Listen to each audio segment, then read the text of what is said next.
everyone. Welcome back, or welcome to 123 Conversations, the show where I and my co-host Terry Dean interview different people, and sometimes just each other, around one topic where we ask 3 questions, and it's the 2 of us doing it. I said that out of order. I said it like 132 Conversations, but that's where we get the name 123 Conversations.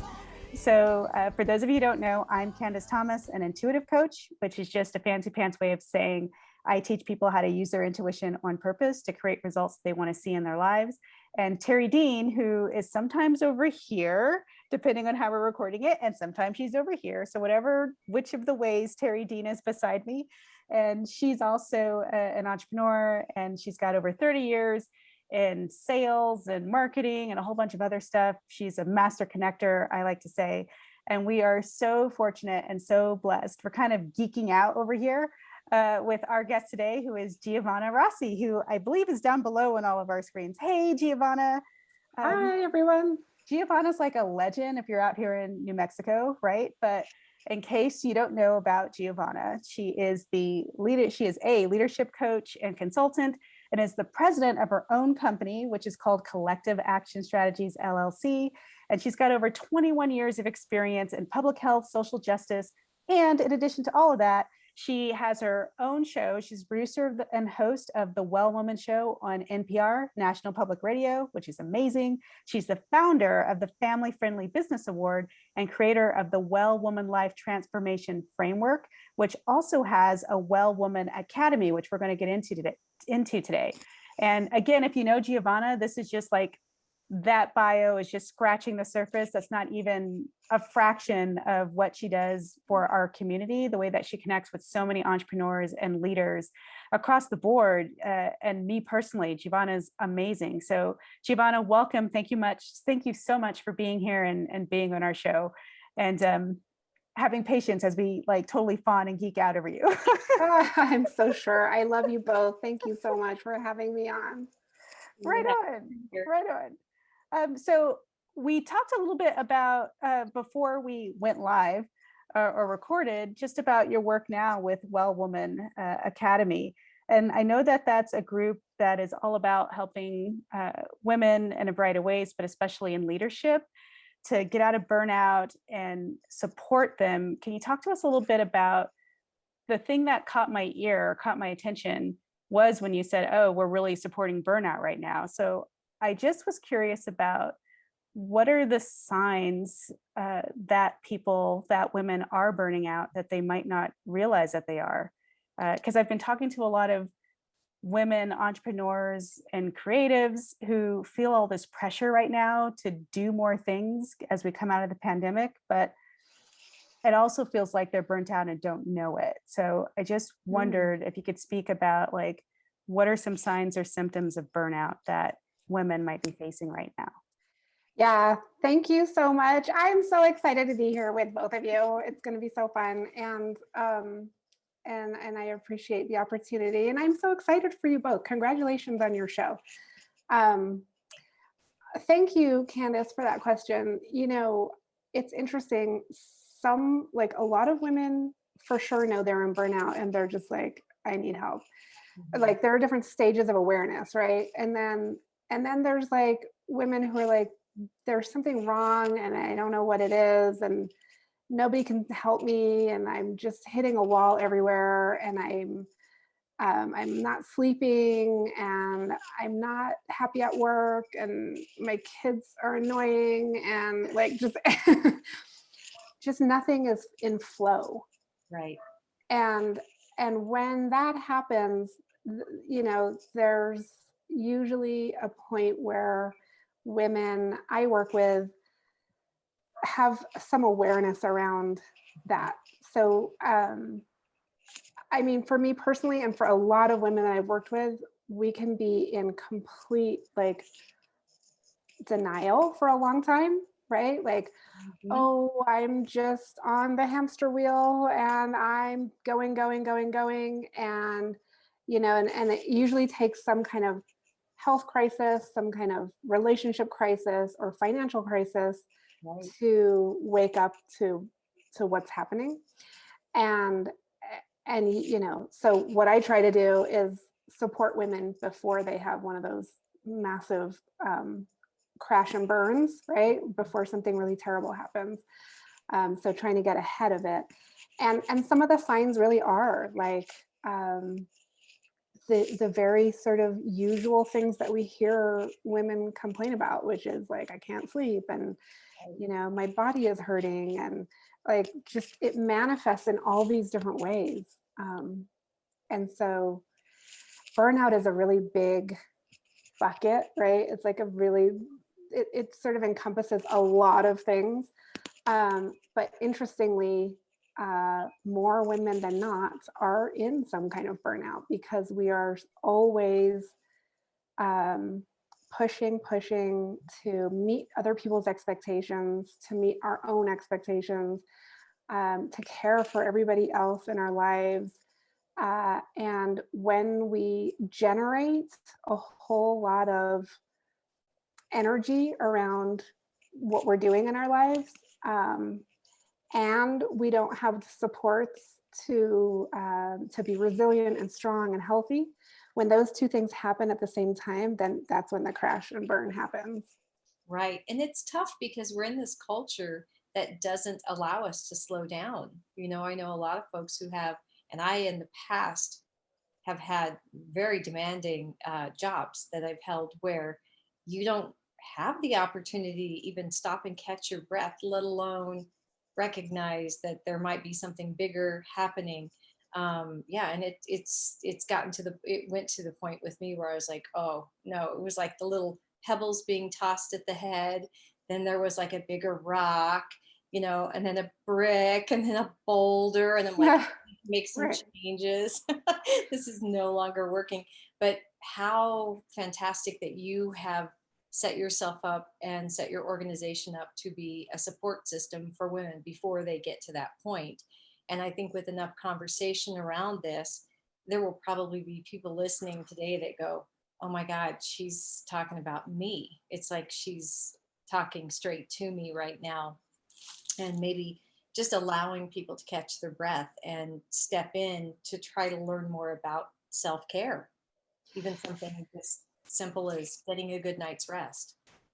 Yeah, but yeah, exactly, Terry. And I think that you really nailed it when you started talking here about, it's the culture, it's the broader culture that we operate within, that we live within, because there's only so much, get a better night's sleep we can tell people, right? Like Right. it's just not that easy. And if it were, we'd all, just be doing it.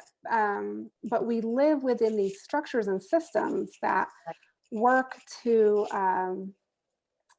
sort of work against our best efforts, so to speak. And so we can, we can read all the books, we can be super smart, we can excel in all these different ways, and it's still really hard to thrive in this culture. And so what I'm here saying, and what I've been saying for many years in my career, is that it's really up to us as leaders to change the culture. So we're not just responding to a culture that's like external to us, that's just there, that's going to be permanent, but we are a part of co-creating our culture and the way we want to live, which is why we all three of us are entrepreneurs. We're like, we're not doing that anymore.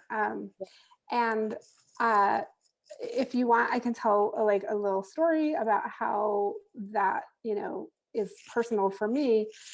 So I've had my business for 10 years.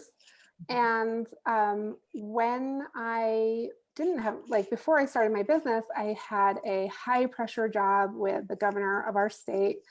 And it was, go, go, go, like really intense. And I started having a family. I had my first kid, and, juggling a lot of things. And in my work, I was specifically working on policy to help improve economic security for women and families in our state. And so I was working in this area, and I was also living it. I was like, I need to breastfeed my baby, but I have to go to this press conference with the governor. And you know, I'm getting dizzy during the day because I, you know, like just all the things are happening. And it was then that, and I always say, like, we create what we need in the world, right? Like, you all created this show because you need this, and other people do too. And so that was when I was like, okay, this is enough. I'm not doing this anymore. And I switched gears and I started my own business, and you know, very successful transition. Like, I still look back and I'm like, wow, that was really dicey. Like, what was I thinking? But it worked out. um, and so I was kind of living it and working it. That this whole issue of trying to thrive within a system that doesn't really work for women and for other people, a lot of other people with different identities that aren't the mainstream dominant culture and identities. Yeah. So true. So true. We just try to shove people in a box and it doesn't work. And I think that we're just starting to scratch the surface more and more as a culture, because we both are surrounded by a lot of creatives and people who are in places where, you know, they've started their own business, or like you, Giovanna. I'm sure it was even harder too, because there you are in a high profile position that is really helping to make change for everyone, and the thing that's plaguing and hurting you the most too. So it's like, how do you walk away from that? That took, like, in my mind, extra grit, extra determination, and extra strength to make that transition, because here you are trying to make change to serve the greater good, and you're like, no, I know I can be doing something different. So, you know, I just applaud you once again for having extreme courage and doing good work. That's really interesting, because it's like you were working on a policy for the governor, but then you turn right around and you're doing it anyway. You're doing it now, but you're doing it in the way that isn't trying to fit yourself in a system that won't work for you. Though I have to say, even as an entrepreneur, just the bigger ways of how things are structured and how they operate, it still can be really taxing.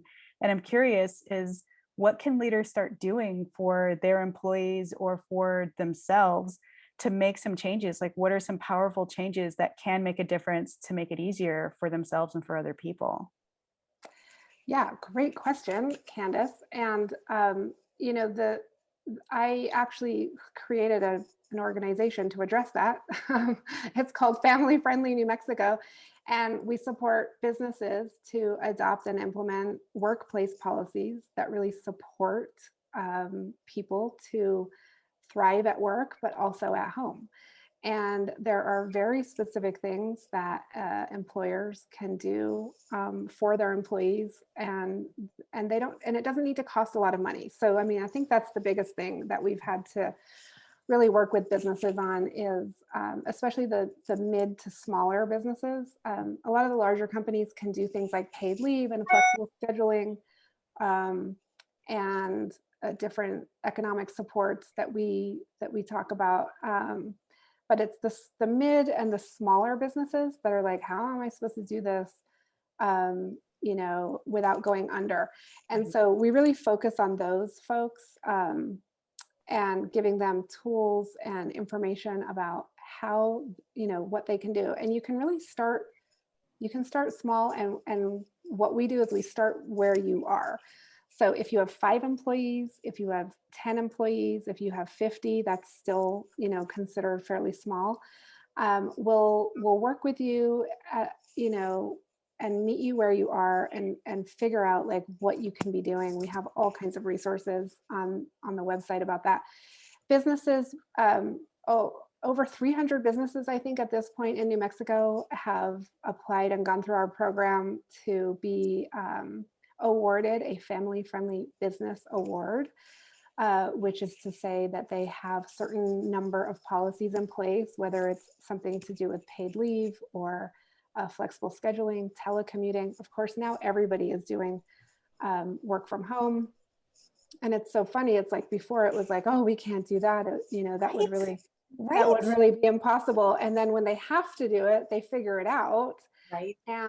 and make it work. And we've seen that happen a lot. And, you know, we look at other things like really, really creative ideas that business owners have. Like, you know, I'm going to pay my employees for 2 hours of volunteering with a community board. That means a lot, you know, and it didn't cost the employer very much, but it means a lot to the employee, and it helps them want to stay working for you, you know. And so turnover is really expensive to retrain people, and so if you can avoid that, that's, you know, better. And so we offer all kinds of resources in a toolkit at our nmfamilyfriendlybusiness.org website. You can go there and get all kinds of information about how to implement these workplace policies that really support people to thrive. So yes, Candace, I started this work when I worked for the governor, and continued it, you know, on my own. And it certainly has not been on my own. It's been a huge team effort, and I have a great team in place that really leads this whole thing, so I can focus on other things too. Right. Yeah, and it seems so simple. Like some of these things just feel so basic to us, maybe as women or caretakers or just humans. And I always have to kind of shake my head when companies are not operating in this fashion. And I work for a company that very much is, they're based out of Colorado, but they are very family friendly, you know. And I so appreciate that we have a similar thing in place where we can volunteer, right? And I think it's like 2 hours a month or something like that. I'm in outside sales, so it doesn't really pertain to me as much, but I love that. And they actually had a conversation with us a few weeks ago where my boss's boss said, burnout is real. And we are talking about these things at upper management levels. And we pretty much demand none of you sit at your computers all day. We want you to get up. We want you to move around. We want you to take care of yourself, do some stretching, do yoga, take a walk, get your head straight. We appreciate everybody so much. And we want you all healthy. And just that is such a new thing for me, compared to different places that I have been a part of or employed by in the past. And it's refreshing and it's appreciated. And my loyalty is unwavering. Well, and it's really about centering the people that are most vulnerable and most need the supports, right? And so our traditional business model and workplace model has been centered around white male who have wives that take care of everything. I mean, if we're honest, you know, that's sort of the model. And when we started this work, we sat down with a CEO who had grown his career in the banking industry. And he said, well, why do I need to do all this stuff? I already pay them. And so we spent a really good, like, hour to 2 hours really talking him through. And, you know, to his credit, he was open to the discussion. He didn't close the door. And he said, you know, why do I need to pay them or why do I need to do all these extra things if I'm already paying them? And his big thing was he wanted to see them in their chair. Like, if I need you, you need to be sitting there, you know, available to me. And we gave him all this information and resources to really change the way he was thinking about it. And by the end of the meeting, he was like, oh, where do I apply for your award? This is amazing.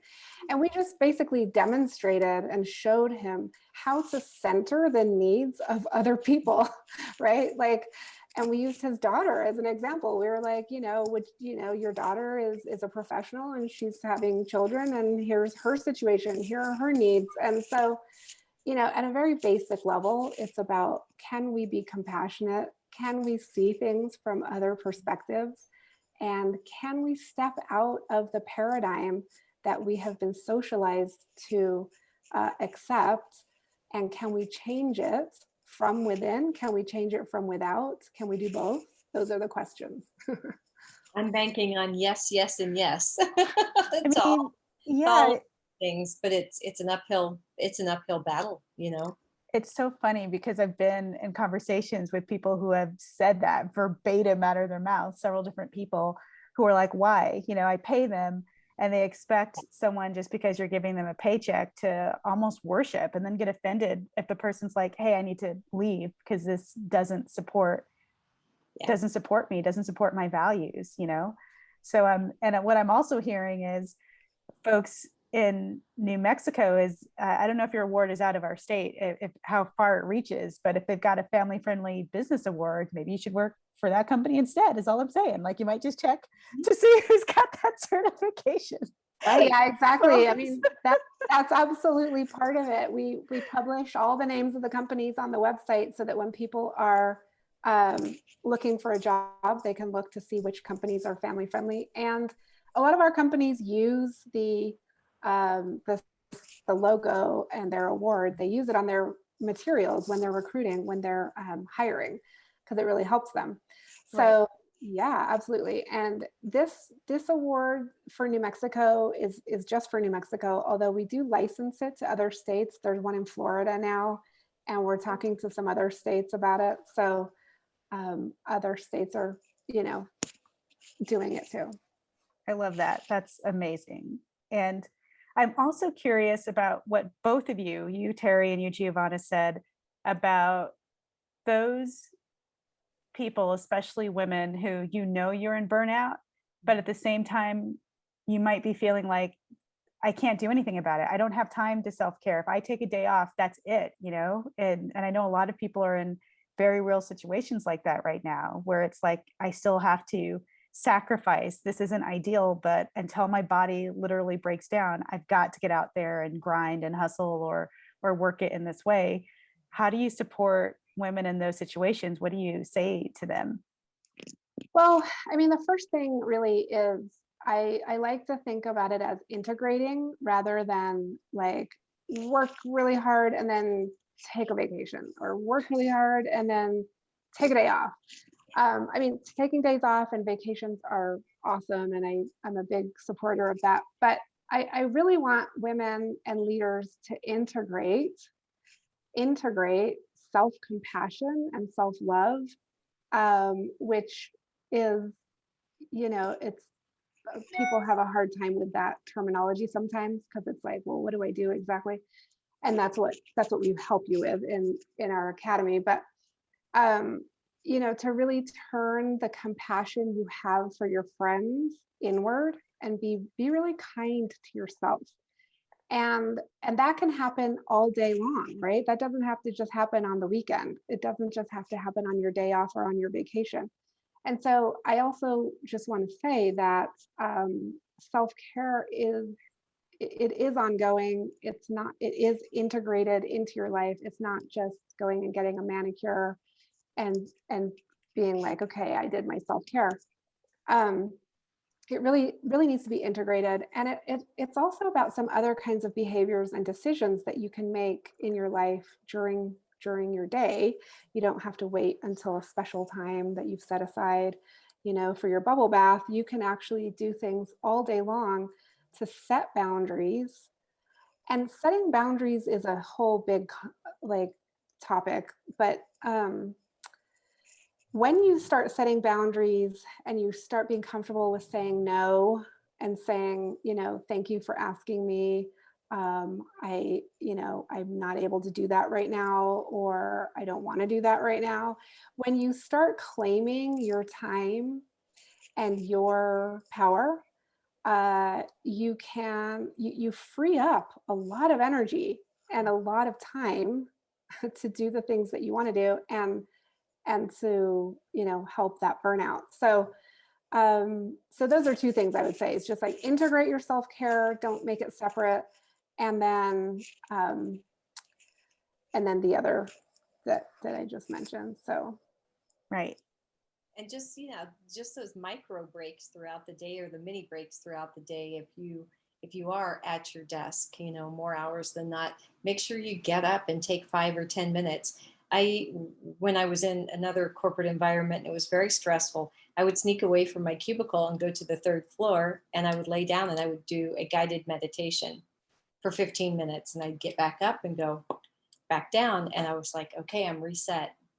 So Yeah. if you can do little things throughout the day, then it doesn't feel so overwhelming sometimes to carve out like a whole 2 hours to go do something else. But yes, all, I, all that stuff. yeah. And the part about setting boundaries, Mhm. that was huge for me because I was a person who felt like I didn't have any options or any choices. And everyone's situation is different. So I don't want to minimize people, but there were a lot of things within my control, but I couldn't see it because Right. I'd kind of been socialized and conditioned to, well, what is so and so going to think of me? Or the idea of if I say no to this, then my boss is going to get so pissed off, when that wasn't the case. I was already what would it like pre-minimizing myself, I guess, pre-dismissing myself and not even bothering to advocate in any shape, way, or form. So just the power of that, Giovanna, I think is incredible. And I love how you're saying, like, I got chills and you're like self-compassion and self-love. And that is a part of self-care. I mean, that's totally right. Like, people really are trying to have the bubble bath on a Tuesday at 6 o'clock, as opposed to maybe I need to go up to the third floor and just walk around for a minute, or maybe I don't need to open this email. I'm going to set this boundary, and Yeah. not. I love that. I think that's very, very useful. Yeah. And I just want to say too, that there's even some sort of deeper things that we can talk about here, which is that when women go into burnout, there's often an alignment that's not happening too. Like, Mhm. my actions aren't aligned with my values, and Right. I don't feel like I can show up in my life as me. Mhm. I have to pretend to be someone else all day long, and that's exhausting, right? Like, we've all done that, and it's really tiring, and that can lead to burnout like really fast. Unless you're really good at it, and then you can keep it going for a while before you crash and burn. Yeah. Mhm. So part of pretending to be somebody else is like living in a culture that doesn't see you and Mhm. doesn't accept you, or that you are afraid to show up fully in. And Mhm. so a lot of what we end up working on with women is visibility and stepping into your life, and so that you can make those decisions about the boundaries. Because it's no good, saying, yeah, set boundaries, but you don't feel like you can show up in your life. So how are you ever going to set those boundaries? So it's about kind of stepping back and saying, what are some of the root causes here? And we get pretty deep into that. So important, then you're not just masking the issue, you're really clearing the cobwebs so that people can actually make real change that sticks too. Right. Right. I've loved your annual events that you host, your Wellwoman events. I've been to multiple ones now, and there's always there are always nuggets that I walk away with, and you bring in so many amazing people to, you know, talk and, present to the group of women that you have. And I applaud you for all the solid, positive work you've done to really help women in this community and all around the world. So, Whenever I go to Well, your events, I always come away with yeah. lifelong friends, like real friends, not like hi bye friends, Mhm. but people who are still in my life today, which I think speaks to the space that you hold. And sometimes when you're doing the work, it can be a little bit scary and off-putting, because it's either so intense where everybody's just crying and sobbing, or Right. like real like light touch. But there was something very transformative about, I mean, which is your whole deal. So that's why I was so honored that you're here, because you're the real deal. And I just, for anyone watching, it's like, be sure to check out those programs. They're phenomenal. well, thank you. Yeah. Oh, go ahead. I was going to say Wellwoman Life Transformation Framework, but she has the Wellwoman Life Retreat and the Wellwoman Life Academy are these things where she's talking about doing deeper work. Go ahead. Sorry to cut you off. Yeah, no, I love it. And Candace, you were a speaker at one of my events, and Terry, you've been to several of them, and you've been a professional photographer, at some of them. And so we've worked together in the past, and it's been great. And I will say that the Wellwoman transformation framework really pulls it all together. And there's 4 components to the framework, beginning with awareness. And that's usually when we're in burnout, is like just really gaining the awareness. And there's all kinds of tools that we do with that.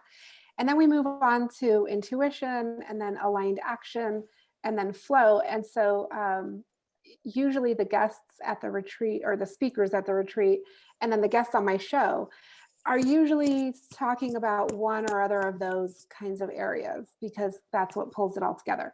And if listeners want to check out the framework, you can take a really fast 2-question quiz that helps you figure out where you are on your Wellwoman life journey, based on 2 quick questions. And it's just at the website, wellwomanlife.com/quiz.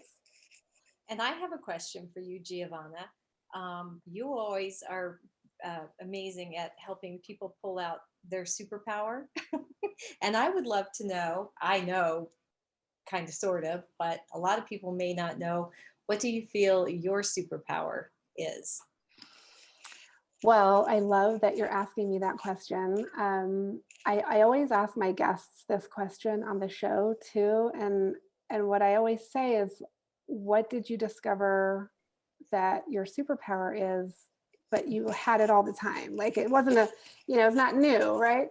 And so for me, that would be, I really have to say, intuition. And I'm a little nervous to say that with Candace here, because she's like the intuition queen here, but Not at all.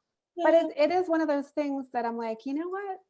It really has been there all along, even though I just kind of discovered it later. So I feel like that's how I would answer that. I also would say that I do have a superpower of like strategic thinking and strategy and like big picture visioning. So yeah, but I'm really feeling the intuition. So I say that. yeah, I agree 1,000%. I'm getting chills. And I also love that you said both, because I think the combination of like this intuitive strategic thinker, like together, definite big superpower, because you have the ability to see like, here's the whole big picture, and then here's the step-by-step to make it all work, how to put it together, when a lot of people can't do both. Like, a lot of people can be visionaries, but they have trouble with like the day-to-day, like, and here's how I can make it happen. Or people can execute and make things happen, but they don't know why or the bigger picture. So you're like 1,000% what you said. That's amazing. Yeah, thank you. And I think that, the culture that we were talking about, the system that we live in, that was built to really benefit certain identities,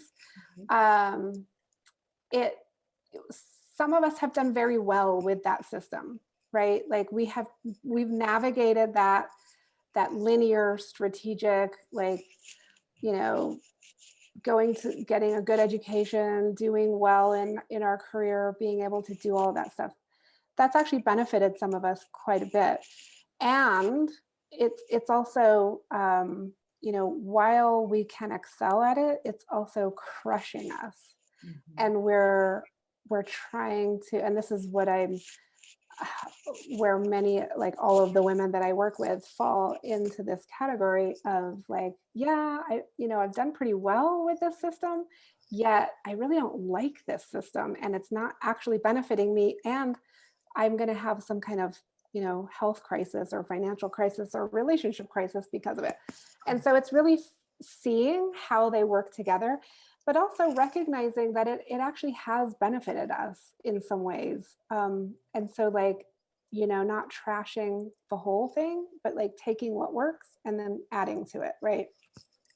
And I think what you talked about it earlier, Giovanna, was just the alignment and being out of alignment. And that's where the hiccups and everything starts to get really wobbly. It's like, okay, I'm over here, but no, this isn't right. Like, this is not in alignment with my personal values, or you just see things. And as a white woman, I have seen and been privy to hear things over the years that are alarming, more so way in the past than today. But well, today, yes, we all hear things in big places that we don't expect to hear them from. But that all that stuff does, it affects you in different ways, but it is also the nudge that I think we need to know that something is not right. And when it's unsettling, and when we can start tapping into that piece of what's happening inside of us, we can start making different choices and start using our voice in different ways, and the platforms that we have available to us to hopefully instill change and make it better for everyone. Yeah. Yeah. And I think one of the issues that I'm most excited to talk about is, of course, leadership. But within that, it's overwork. And so this idea that we think that we have to prove our value by what we can produce. Mm-hmm. And I think it hurts men and women. So it's not even, it's not just that it's women, but it's this pressure to produce. And if you don't, achieve to these levels, then you're not worthy as a person. And equating those things is, I think, where a lot of us can get out of alignment too. Oh, definitely. Yeah. Definitely. Oh, you're giving me chills. I have so many stories where, again, it was interesting, Terry, when you were talking about how your leadership where you're at now is like, hey, we don't want you to burn out. That's a real thing, and take time, because I worked in an organization where leadership said the same things, but also you better get the work done. And also there's no excuses. And also, why didn't you these are all number one priorities, and why didn't you get them all done? And we were severely understaffed. So when you said that, I started kind of feeling old tension come up, which was interesting. It's like, and also that reminds me of, I remember the place where I worked, it was long. Everybody was working like 12-hour days, 15-hour days, because we were setting up a new organization, or setting up a new financial system and a new organization. Like it was in a new city, like a new accounting type deal. And I just was like, I have to go home. And I couldn't even say words clearly. So I was like, I've just been here all day. And my boss was like, everybody's been here all day. And like, he's been here all day. They've been here all day. Do you see anyone else kind of complaining that they've been here all day? And I was shamed instantaneously, socially within and it was like, okay, like, I guess I am not. And I think I just left anyway, because I couldn't deal with it, and I probably cried. It was just that moment that stood out to me. It's just like everyone looking at me. And I think, even though I was kind of shamed in the moment, everyone got the clear message, like, thou shalt not go home on time if you care about the organization, thou shalt not complain about it if you care about the organization, And so, yeah, when you said that, it's like, that is, why do we do that? Like, working ourselves to the bone to prove that we care. And then we really don't do as well as we think we're doing when we're in that perpetual grind. Like, everything breaks down, including the work we're trying to do. It's not as good. It takes forever, and everybody's stressed and overwhelmed. So these nuggets are great. We'll have to have you back on again, because I want to hear more. We didn't get too detailed into the 4 components, but like you said, it's on your website. Please take the quiz, and we'll have all of your contact information wherever you're listening or watching our show in the show notes. We'll have the link that Giovanna gave, the wellwomanlife.com/quiz, along with the nmfamilyfriendlybusiness.org and like other areas. But where else can people connect with you to hear or learn more about you, Giovanna? Well, you can find me on social at Wellwoman Life, of course. And drop me a line. Come listen to the podcast on NPR or anywhere you listen to podcasts.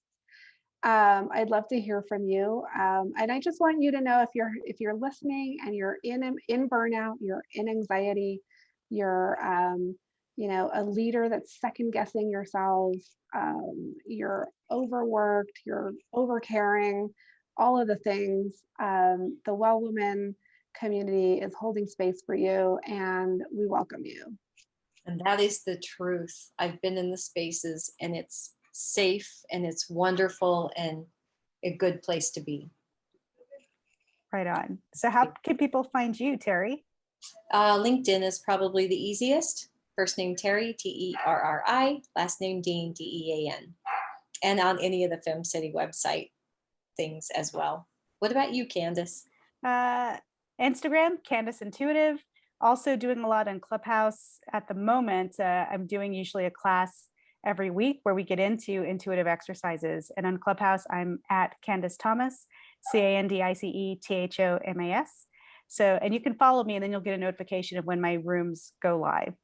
And you can also check out my website, which is CandaceThomasIntuitive.com. And again, all of that will be in our show notes.